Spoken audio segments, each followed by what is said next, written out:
The stagecoach bucked like a wild horse, throwing Elena Caldwell hard against the wall. For 26 hours, this frozen hell had been her world. The wind outside didn't just howl, it screamed. The only other soul in the coach, a grizzled old miner, grunted. "Lark's Creek ain't much farther, but don't count on your man meeting you today. Roads'll be snowed shut." Elena just nodded, clutching the bag in her lap.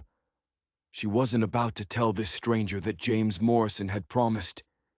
His letters were full of promises. "I've built a sturdy homestead," he'd written. "I'll meet your stage, weather be damned." Weather be damned. Famous last words, maybe. She felt the cold steel of the Derringer pistol inside her bag. A comfort. But the real security was the gold.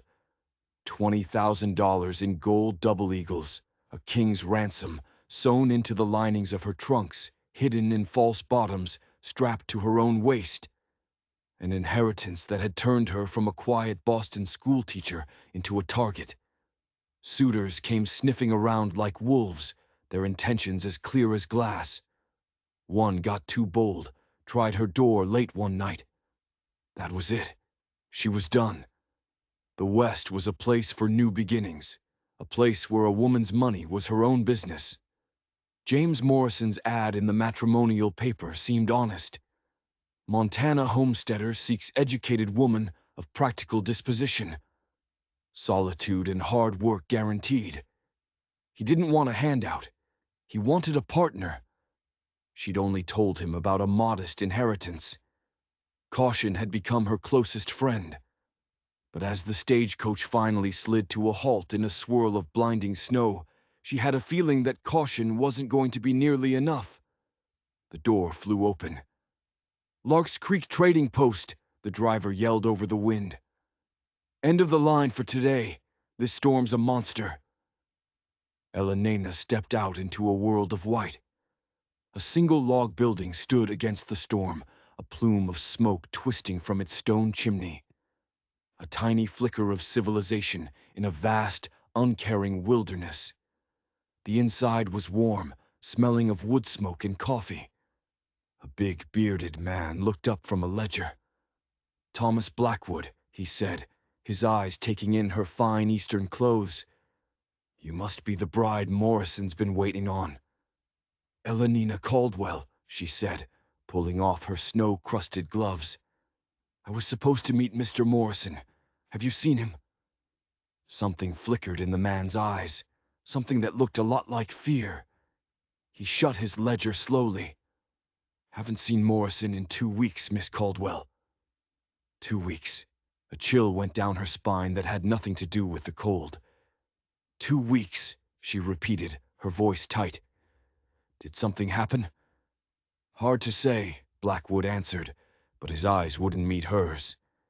"Winter in these mountains, it has a way of swallowing folks whole." He didn't have to finish the thought. Everyone knew what he meant. Accidents, storms, a horse throwing a shoe at just the wrong moment. Surely someone can check on him, she pressed, a knot of dread tightening in her stomach. "Not in this," he said, gesturing to the blizzard raging outside. "Nobody is heading up that mountain trail until this breaks." He called to a back room. "Martha, come meet Miss Caldwell. She'll be staying with us a few days." A sharp-eyed woman with silver-streaked hair came out, wiping flour from her hands. Her gaze was even more piercing than her husband's. "So you're the one," she said, her voice flat. "Morrison's mail-order bride." "I must get to his homestead," Elena insisted, ignoring the woman's tone. "Perhaps I could hire a guide." The Blackwoods exchanged another look, a look that said she had no idea what she was asking. "Miss Caldwell," Martha said, her voice a little softer now. "His place is 7 miles up a trail that's buried under 3 feet of snow. It's suicide to even try." A young boy's voice piped up from the back of the store. "There's a fella in the storeroom who might disagree." "Jacob," Martha scolded. "Who?" Elenina demanded, turning to the boy. "Drifter," Thomas Blackwood said, waving a dismissive hand. "Stumbled in an hour ago, half frozen. Says he's got urgent business up the North Trail." "I want to speak with him," Elena said, her mind made up.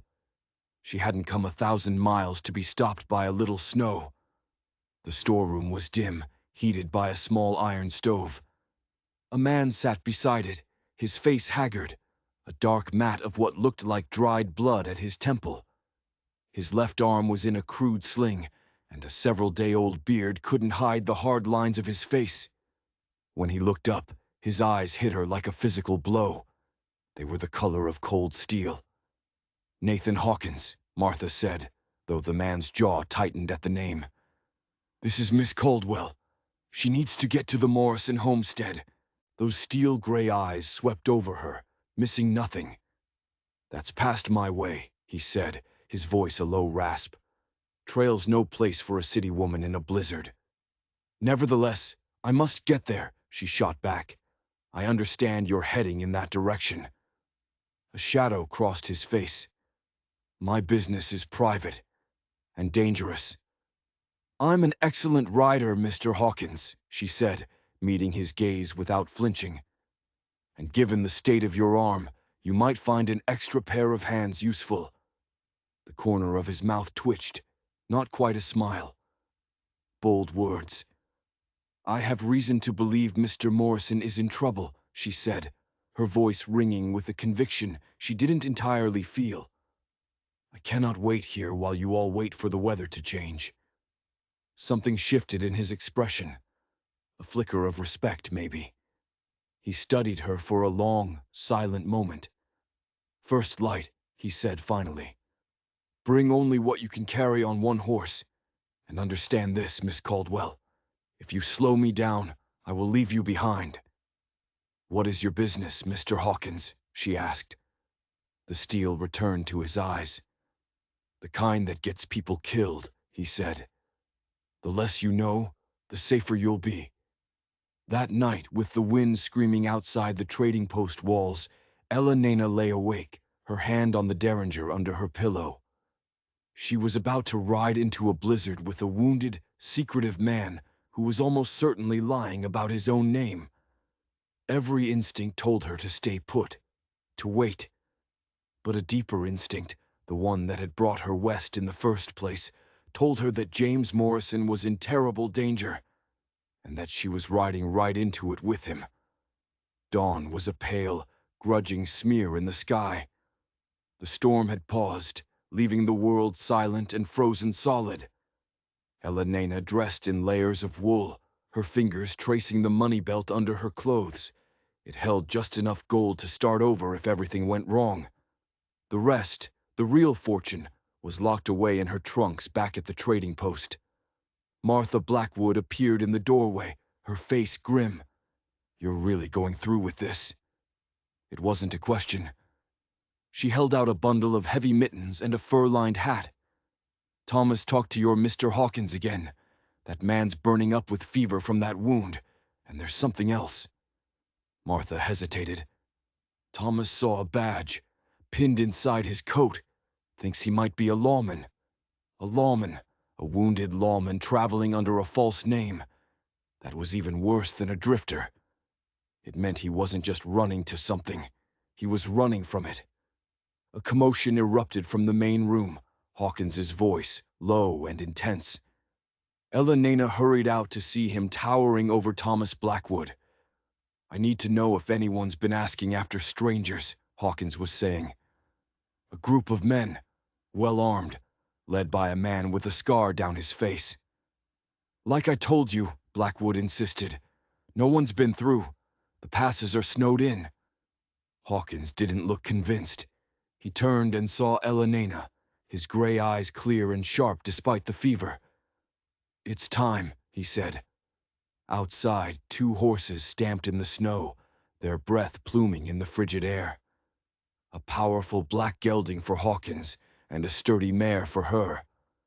As Thomas helped her secure her small bag, Martha pressed another bundle into her hands. "Herbs and bandages," she whispered. for when that stubborn fool's wound gives out. Hawkins swung into his saddle, a flicker of pain crossing his face. "Follow me," he ordered.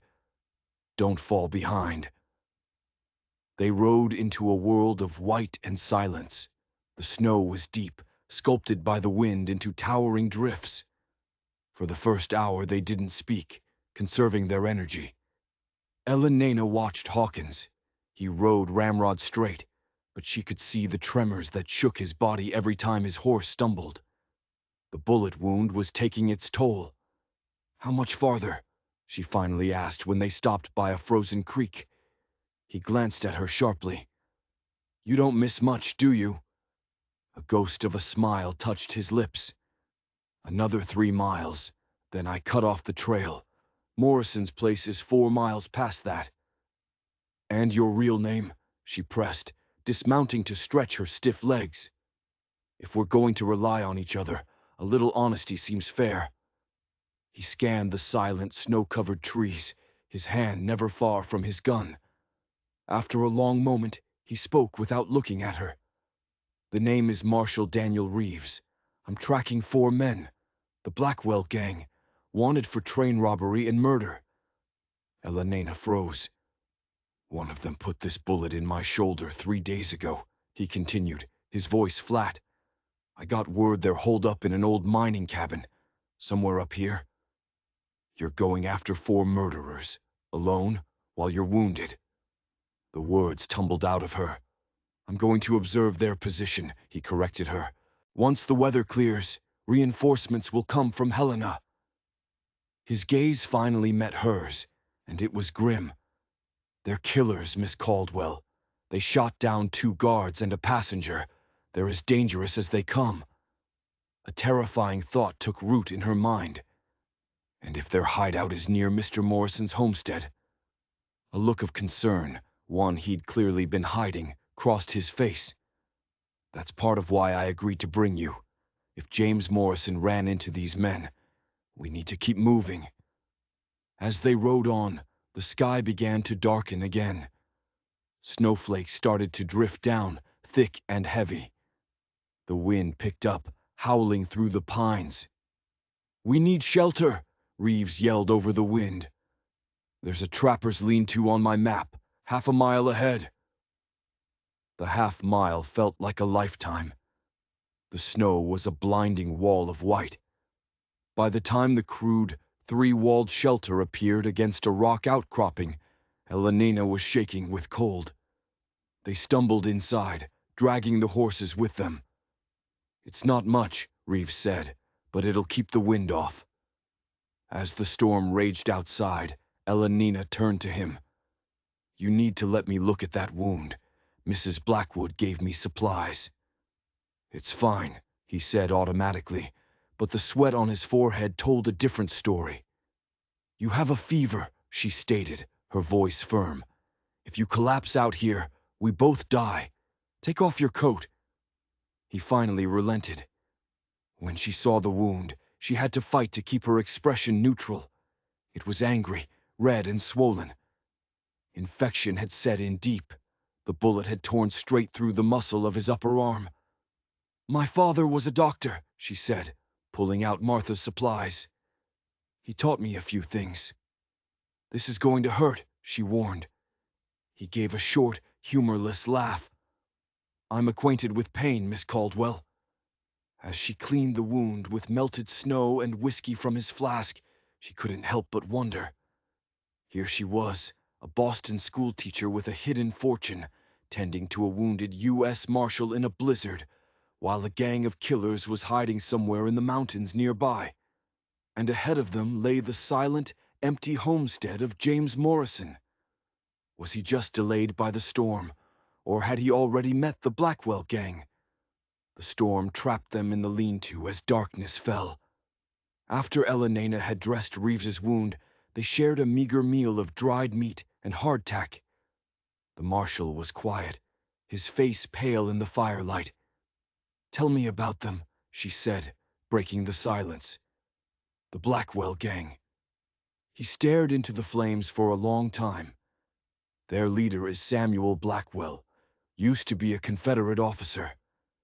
After the war, he and his men turned to robbing banks, then trains. They're ruthless.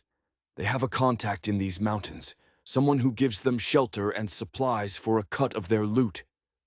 The unspoken question hung in the air between them. You think this contact could be connected to Morrison's disappearance? The timing is suspicious, Reeves admitted.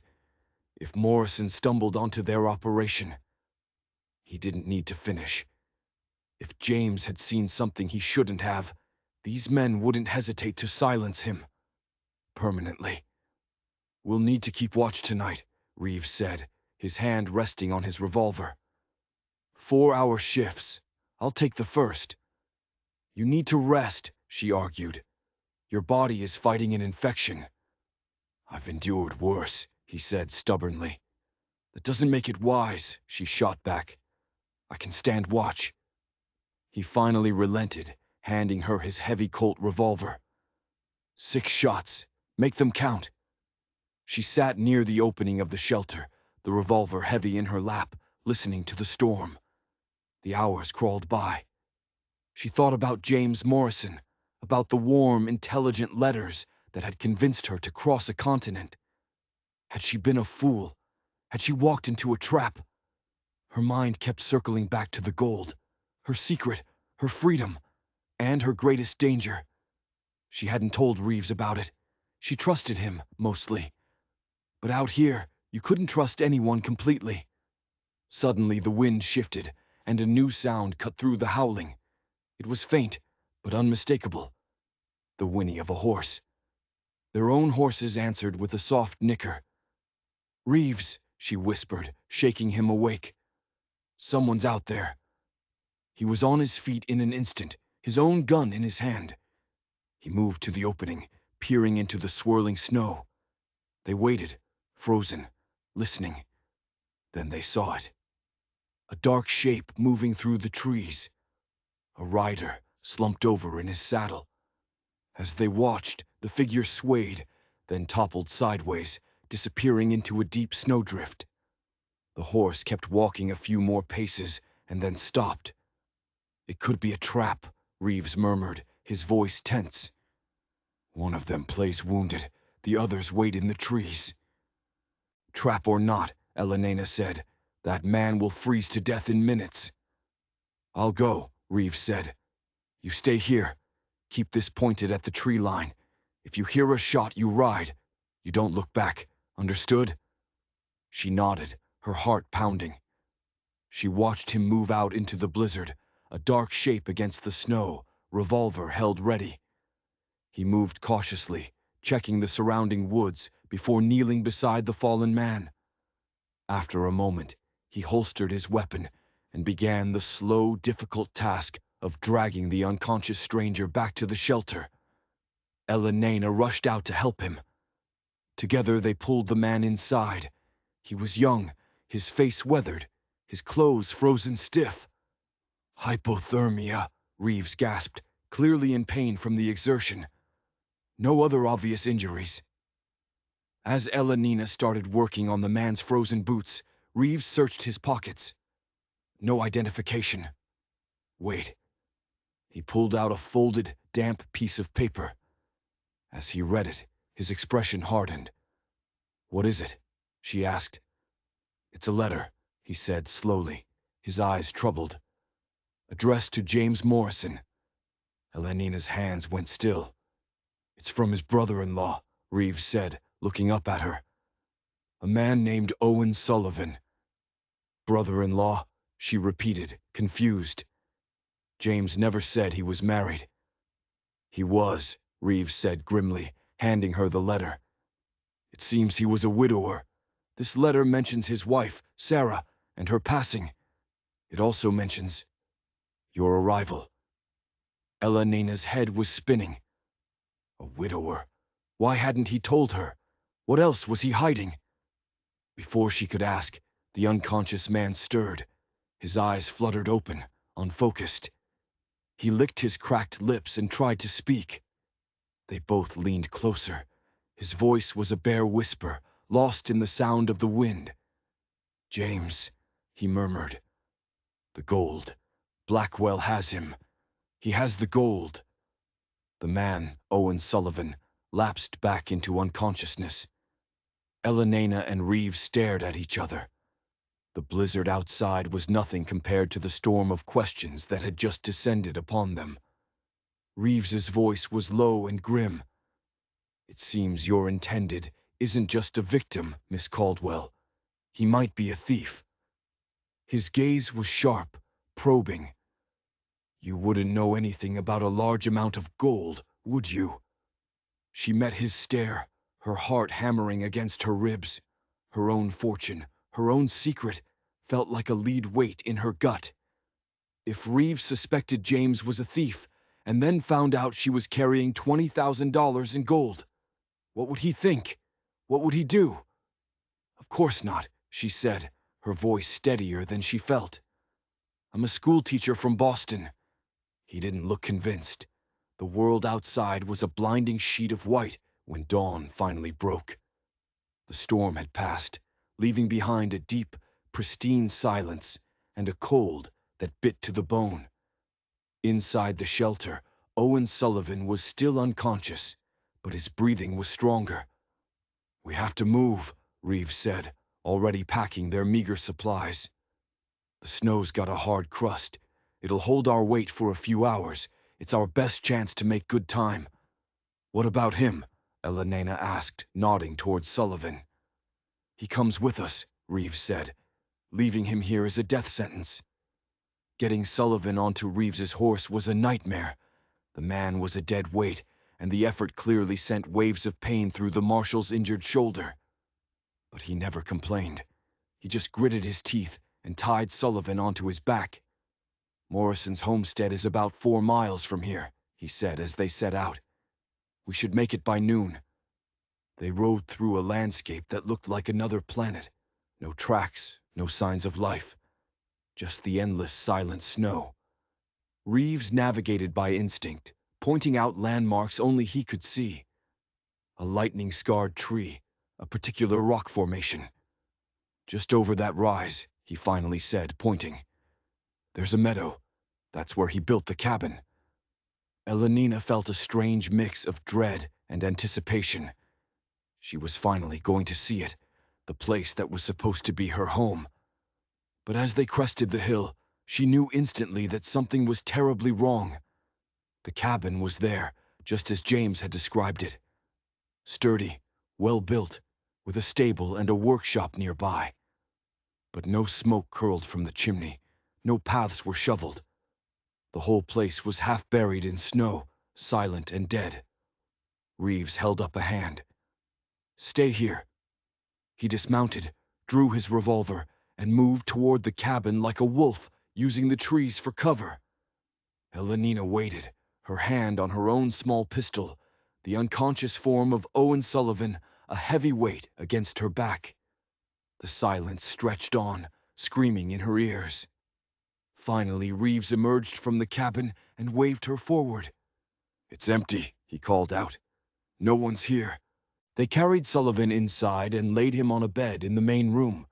The cabin was cold as a tomb, but it was clear this was the home of a thoughtful man. A large stone fireplace dominated one wall. Handcrafted furniture stood in the center of the room. And bookshelves. 3 of them, filled with everything from farming manuals to poetry. This was the man from the letters, educated, practical. But where was he? Reeves went to check the stable, leaving her alone. She stoked the fire he'd started, the warmth slowly pushing back the chill. While searching for more blankets, her hand brushed against a small wooden box tucked away in a cedar chest. Inside were personal effects, a woman's silver hairbrush, a locket, and a small leather-bound journal, James Morrison's journal. Her hands trembled as she opened it. The last few entries told a chilling story. He wrote of her impending arrival, and then of strangers in the area. 4 men, well-armed, the Blackwell gang. They'd come to his homestead, asking questions about who in the area might have valuables. He knew they were robbers. He knew they were dangerous. The final entry was dated 3 weeks ago, November 24th. Must warn Owen. Blackwell gang is targeting homesteads. Too dangerous for EC to travel from Lark's Creek alone. Will ride to Henderson's place tomorrow to send word to Helena. Have hidden the emergency funds. The final entry ended right there. He disappeared right after writing it, trying to protect her. The cabin door opened, and Reeves stepped in, shaking snow from his coat. Stables empty, no sign of a struggle. He knew they were here, she said, her voice shaking. She told him what she'd found in the journal. Reeves listened, his face grim. It fits, but why here? Why Morrison? Before he could answer, a weak voice came from the bed. Gold, Owen Sullivan croaked, his eyes fluttering open. They rushed to his side. He struggled to sit up, his eyes glazed with fever. They're looking for Peterson's lost shipment. What are you talking about? Reeves asked sharply. Army payroll, Sullivan gasped. Ambushed 5 years ago. 20,000 in gold coins stolen. The thieves were found dead. But the gold was never recovered, Blackwell thinks. He thinks James knows where it's hidden. Elena and Reeves exchanged a look of horror. That's why he took him, Sullivan whispered, his strength failing. He's holding James at the old Frederick's mine, trying to make him talk. He gripped Elena's arm, his eyes wide with fear. I saw them. They're torturing him. His eyes rolled back in his head, and he went limp. Elena stared at the Marshal, her mind reeling. James Morrison was alive, but he was in the hands of monsters, being tortured for information about a treasure he probably knew nothing about. If Sullivan found the mine, so can we, she said, a new, hard resolve in her voice. Where is it? About 3 miles from here, Reeves said, studying her face. But this changes things, Miss Caldwell. My orders are to confirm their location and wait for reinforcements. Wait, she cried. They're torturing him. We don't have time to wait. It's 4 against 1, he said, his voice hard. And I'm wounded. A direct assault is suicide. For me and for Morrison. He was right. She knew he was right. But the thought of leaving James to suffer was unbearable. Her hand went to the money belt hidden beneath her dress. Her fortune. Her secret. A fortune in gold coins, just like the one Blackwell was looking for. A desperate, crazy idea began to form in her mind. I have a proposition, Marshal, she said, her voice steady.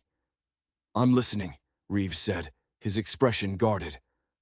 What if the Blackwell gang found what they were looking for? She asked, turning to face him. Or at least, what they thought was Peterson's lost shipment. His eyes narrowed. Explain. She took a deep breath. It was an incredible risk, but James Morrison's life was on the line. I have gold, Marshal. A lot of it. My inheritance. Nearly $20,000, converted to double eagles for travel. Reeves stared at her, speechless for a moment. You've been carrying a fortune like that? Alone? It's hidden, she said quickly. Most of it is back at the trading post, but I have some with me. Nearly $4,000, right here in this cabin. She began to pace, the plan taking shape. We use it as a diversion. We stage a scene. We make them believe they've stumbled upon someone else finding the gold. They're greedy. They've been torturing James for 2 weeks with no results. If they see real gold, they'll abandon him to chase it. A spark of appreciation lit up the Marshal's eyes. We draw them away from the mine. And you go in and get Morrison, she finished. He was silent for a long moment, weighing the risks. It's audacious, he said finally. And dangerous as hell. If they suspect a trick for a second, we're all dead. It's better than leaving him to die, she said fiercely. He nodded slowly. All right. But first, I need to scout the mine. I need to see the layout. Find an approach. We have a few hours of daylight left. "I'm coming with you," she stated. It wasn't a request. He started to object, but she cut him off. "This is my gold and my plan, and someone has to stay with Sullivan. I won't just sit here and wait." A flicker of frustration crossed his face, but it was replaced by a look of grudging respect. "You are, without a doubt, the most stubborn woman I have ever met, Miss Caldwell. Fine, but you follow my orders to the letter." They left Sullivan resting by the fire and set out on foot as the afternoon sun began to dip towards the mountains. Reeves moved with a silent, deadly grace despite his injuries. They climbed a steep, rocky ridge that overlooked the abandoned Frederick's mine. Crawling the last few feet on their bellies, they peered over the edge. The scene below confirmed everything Sullivan had said. A cluster of dilapidated buildings, smoke rising from a chimney, and a lone guard pacing back and forth in front of the dark maw of the mine entrance. "One guard," Reeves whispered, raising a small spyglass he'd found in the cabin. "Blackwell and 2 others are likely inside with Morrison." As they watched, a large man with a distinctive limp and a scarred face emerged from one of the buildings. "That's him," Reeves breathed. "That's Blackwell." The gang leader seemed agitated, pacing in the snow. Then 2 of his men appeared, dragging a 3rd man between them. He was limp, his clothes torn, his head hanging. "Morrison," Elenina whispered, her hand flying to her mouth. They threw him on the ground in front of Blackwell. The outlaw yelled something, then delivered a vicious kick to Morrison's ribs. Elenina flinched as if she'd been struck herself. She watched in horror as the brutal interrogation continued for several minutes before they dragged Morrison's limp body back into the mine. A cold, hard fury settled over her. "We've seen enough," Reeves said, his voice like flint. "He's alive, but not for much longer." They retreated back into the woods. The image of Morrison's torture burned into Elenina's mind. "We have to do it now," she said fiercely. "At first light," Reeves said, his voice firm but gentle. "Moving in the dark is a fool's game. He's survived this long. He can last one more night. We move before dawn." The journey back to the cabin was a blur. Elenina's mind was racing, her heart filled with a potent mix of fear and rage. As they neared the clearing, they saw it. A faint glow from the cabin window. "Sullivan must have woken up," she said. But Reeves held up a hand, his body tense. He drew his revolver. "Or we have company." They crept to the window and peered inside. The sight that met their eyes made the blood freeze in Elenina's veins. Owen Sullivan was sitting in a chair, his eyes wide with terror. A pistol was pressed to his temple. Holding the gun was a young, twitchy-looking man she didn't recognize. "Jed Harmon," Reeves whispered, his voice tight with anger. "The youngest of Blackwell's crew. Looks like he found Sullivan's trail before the storm hit. Their carefully laid plan had just been blown to pieces." Before Elenina could even react, Reeves was gone, circling around to the back of the cabin. She was left alone, watching through the window as the young outlaw grew more and more agitated, yelling questions at the terrified Sullivan. Suddenly, there was a crash from the back of the cabin.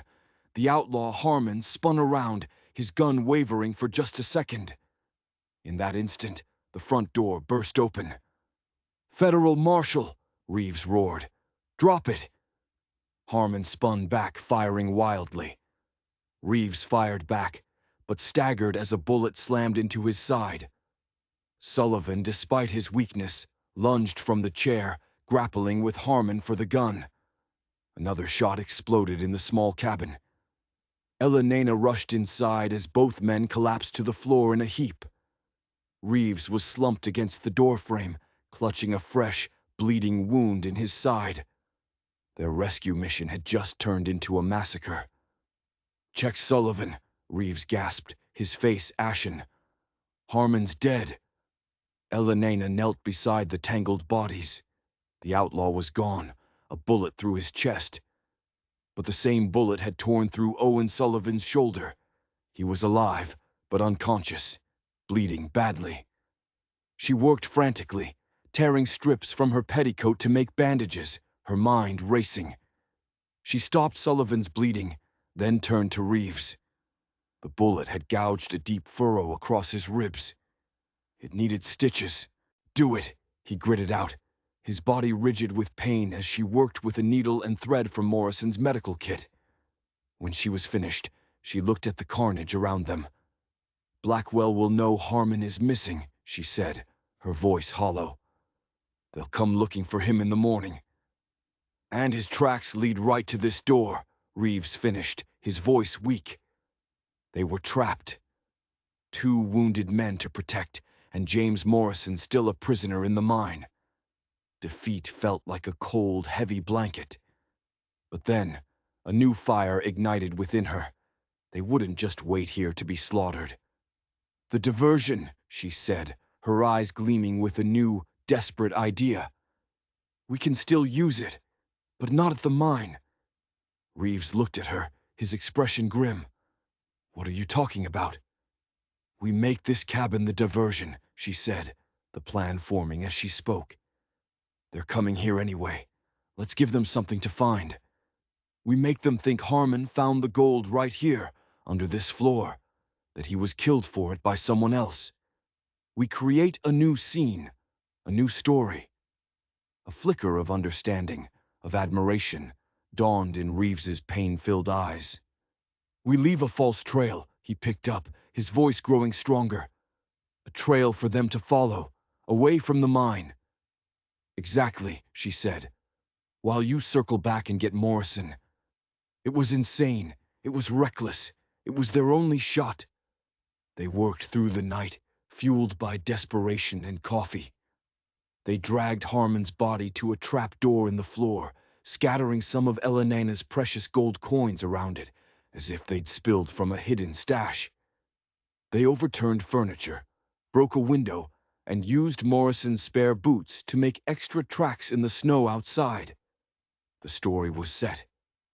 Harmon found the gold, but was ambushed by rivals who took the treasure and fled. As the sky began to lighten, their grim work was done. "I'll lay the trail," Reeves said, his face pale but his eyes determined. "Tracks heading east, toward Blackwater Pass. I'll drop a few more coins along the way, then I'll double back to the mine." "What about me?" she asked. "You stay here," he said. "Stay hidden. When they come, let them find the scene and follow the trail. If they find you—" He handed her his backup revolver. "5 shots. Don't hesitate." He stood in the doorway, the cold morning light framing him. "If I'm not back at the Henderson place with Morrison by tomorrow morning, you get Sullivan and you go. Don't wait for us." "We all leave these mountains together," she said, her voice fierce, "or none of us do." A strange look passed over his face. He almost smiled. "Stubborn woman," he murmured. Then he was gone, a shadow disappearing into the trees. Elena was alone. She hid herself in the small bedroom, positioning herself under the bed where she could see the clearing through the floorboards. She checked Sullivan, who was still unconscious, his breathing shallow. Then she waited. The hours crawled by. The silence was deafening. Then she heard it, the crunch of hooves in the snow. They were here. 3 riders emerged from the trees. Blackwell was in the lead, his scarred face a mask of impatience. They weren't expecting trouble. They rode right up to the cabin. Blackwell dismounted and pounded on the door. When there was no answer, he kicked it open. Elena held her breath, her hand gripping the revolver. She heard their shouts of surprise, then anger, as they found Harmon's body and the scattered gold. "He found it!" one of them yelled. "The gold was here all along." "Check the whole cabin!" Blackwell roared. Heavy boots stomped into the bedroom. A man cursed as he nearly tripped over Sullivan's pallet on the floor. "Boss, there's another one in here. It's Sullivan." Blackwell limped into the room.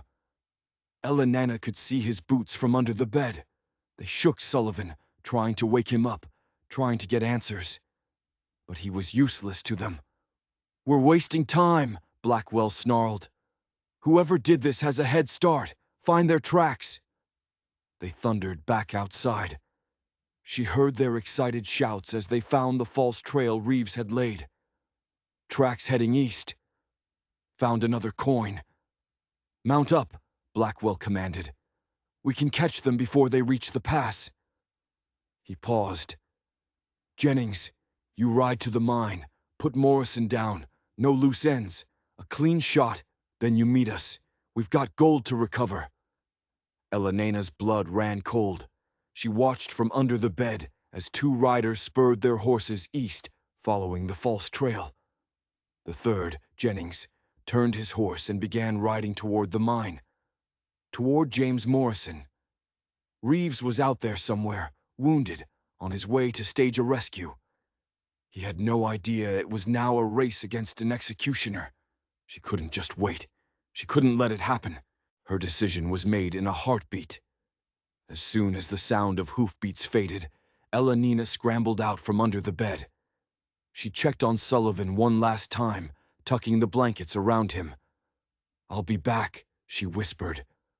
She grabbed Reeves's revolver, a flask of water, and a hunting knife she found in the kitchen. In the stable, Morrison's two draft horses stood waiting.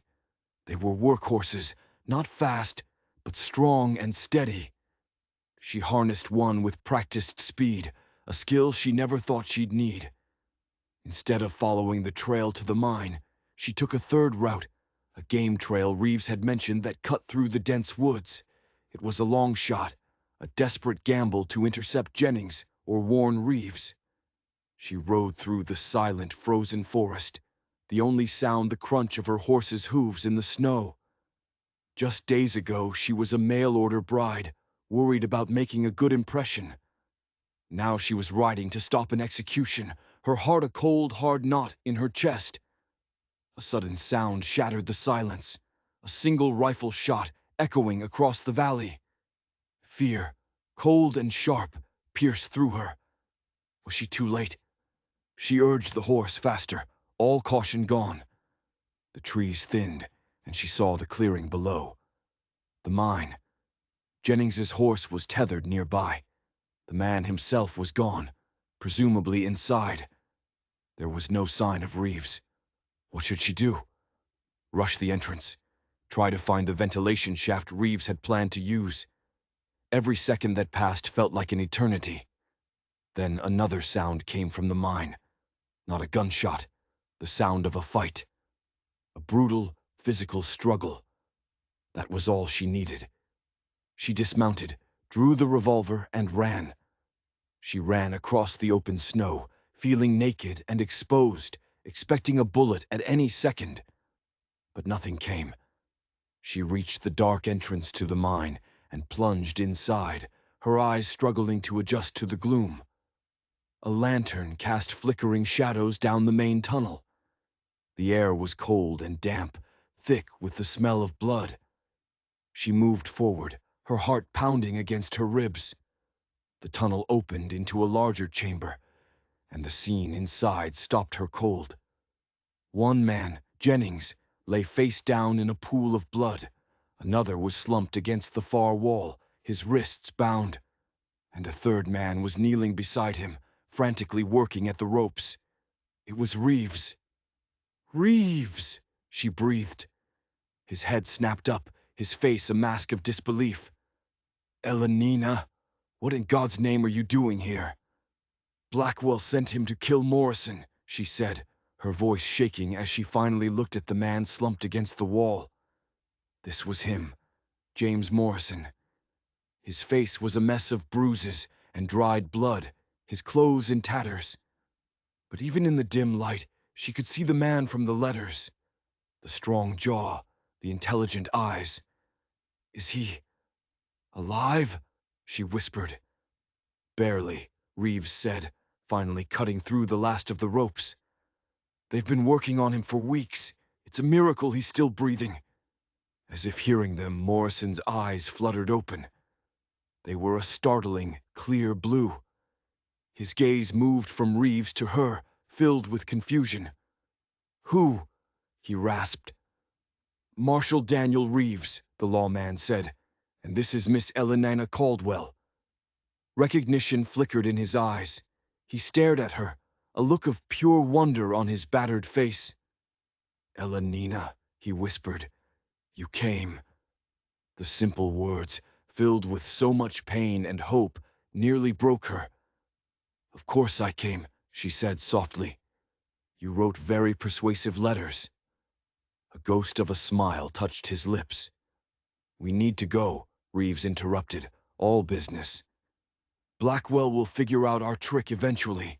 We need to be long gone when he comes back." Getting Morrison out of the mine was a slow, agonizing process. He was weak, in incredible pain, but he never complained. They emerged into the blinding daylight and managed to get him onto Jennings's horse, with Reeves riding behind him for support. They rode back toward the homestead, the silence broken only by Morrison's pained breathing. "Thank you," he said softly, looking at her. This wasn't what I promised." "You promised a life of challenge and partnership," she replied, a small smile on her face. "So far, you've delivered." As they came out of the trees and saw the cabin, Morrison whispered, "Home." But Elenina had frozen. There were fresh tracks in the snow, a lot of them, leading right to the cabin door. "We have company," she said, her hand going to her revolver. Before Reeves could react, the cabin door swung open. A tall, white-bearded man stepped out, holding a shotgun. "That's far enough," the man called out. But then Morrison, despite his pain, straightened up. "Henderson!" he yelled. "It's me, James Morrison!" The man's face broke into a grin of disbelief. "Good God, James!" he shouted back into the cabin. "Martha, it's him! He's alive!" The homestead erupted in a flurry of activity. The man, Henderson, and his wife, Martha, rushed out to help them. It turned out they were Morrison's neighbors. Sullivan had woken up just long enough to tell them what was happening, and they had come running, armed and ready. They were safe. For now. Inside the cabin, which Martha Henderson had turned into a makeshift hospital, the mood was tense. Morrison and Sullivan were resting, their wounds cleaned and dressed. Reeves, his own injury tended to, sat at the table with Henderson, planning their next move. "Blackwell's not a fool," Reeves said, his voice grim. "He'll be back, by morning at the latest." "Then we move tonight," Henderson decided. "I brought a sledge. We'll take the wounded to my homestead. It's bigger, easier to defend. I'll send my boy for the sheriff in Granite Peak." As darkness fell, they loaded the injured men onto the sledge and set out through the moonlit forest. The journey to the Henderson place was slow and cold, but for the first time in days, Elenina felt a flicker of hope. They arrived at a sprawling, fortified homestead. After seeing Morrison and Sullivan settled inside, Elenina collapsed into a bed, the exhaustion of the past few days hitting her like a physical blow. She woke to the sound of urgent voices. She ran out to the main room to find Reeves and Henderson staring out the window. "Riders," Reeves said without looking at her. "5 of them, coming fast." It was Blackwell. He'd found their trail. "The sheriff won't be here for hours," Henderson said grimly. The homestead turned into a fortress. Men took up positions at the windows, rifles ready. Elenina, surprisingly, found herself holding one too. Her father had taught her to shoot, another of his unconventional lessons. She checked on Morrison. He was awake, his blue eyes clear. "You should be hiding," he whispered. "I've discovered I'm not very good at hiding," she replied, giving him a small smile. Then the call came. "Riders in sight." Blackwell and his men rode into the clearing, arrogant and overconfident. They were met with a volley of warning shots that sent them scrambling for cover. "Reeves!" Blackwell's voice bellowed across the snow. "Send out the woman and Morrison. Maybe then we can talk." "The only talking will be with the sheriff," Henderson yelled back. The standoff began. Gunshots echoed through the valley. They were outnumbered, but they had cover. They could hold out. But for how long? As the morning wore on, a new sound reached them. More riders, a lot of them. Approaching from the east, it wasn't the sheriff. It was the U.S. cavalry. A full patrol, their blue coats bright against the snow, crested the ridge. They'd been in the area investigating the old Army payroll robbery when they'd run into Henderson's son on his way to Granite Peak. Blackwell and his men were caught in a perfect pincer. Trapped between the homestead and the cavalry, they threw down their weapons in minutes. It was over. Really over. As the soldiers led the captured outlaws away, Elenina went back to Morrison's side. "Blackwell?" he asked. "Captured," she said. "It's done." Relief washed over his battered face.